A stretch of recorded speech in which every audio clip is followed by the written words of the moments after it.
Back శాంతియుతంగా ఎన్నికల ప్రచారం నిర్వహిస్తున్న టీడీపీ కార్యకర్తలపై ఉద్దేశపూర్వకంగా దాడులు చేయించడం అసాంఘికమని నల్లజర్ల మాజీ చైర్మన్ ముల్లపూడి బాపిరాజు అన్నారు. ఓటమి భయంతో కావాలని ప్రచారంలో అడ్డంకులు సృష్టించారన్నారు. టీడీపీ కార్యకర్తల మనోభావాలను దెబ్బతీస్తే వెనుకాడే పరిస్థితి లేదని, ఎన్ని కేసులకైనా సిద్ధంగా ఉన్నామన్నారు. టీడీపీ కార్యకర్తలపై దాడి చేసి తిరిగి మళ్లీ వారిపై కేసులు పెట్టి ఇబ్బంది పడితే ఊరుకునే పరిస్థితి లేదని బాపిరాజు అన్నారు.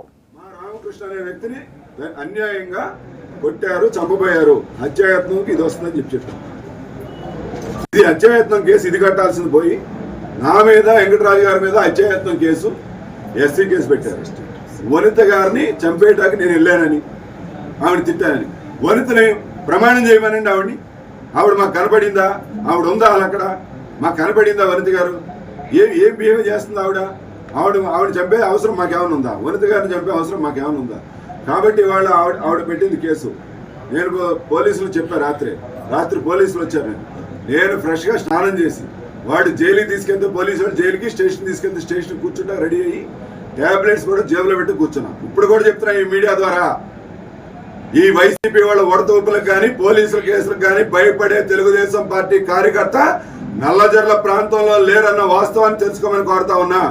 మీరు ఇవే పిచ్చి చేష్టలు చేస్తే నెలంటే నెల తిరుక్కోకుండా తెలుగుదేశం పార్టీ అఖండ విజయం గోపాలపురంలో, ఆంధ్రప్రదేశ్లో రాబోతుందని చెప్పి కూడా ఈ సందర్భంగా నేను తెలియజేస్తున్నాను.